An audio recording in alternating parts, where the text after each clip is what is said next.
મિત્રો, ગુજરાતની ATS anti terrorist સ્કોડને ખૂબ ખૂબ અભિનંદન.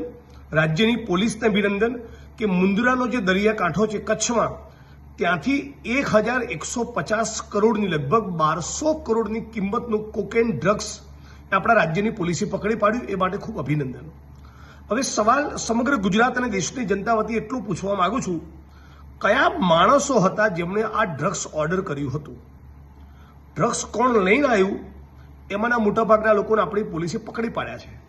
હવે જાણવાનું એ રહે છે કે કોઈ ગુજરાતનો માણસ હતો કે દેશના અન્ય કોઈ ખૂણામાં બેસેલો માણસ હતો? આ ડ્રગ્સનો ઓર્ડર કોણે કર્યો હતો? એક.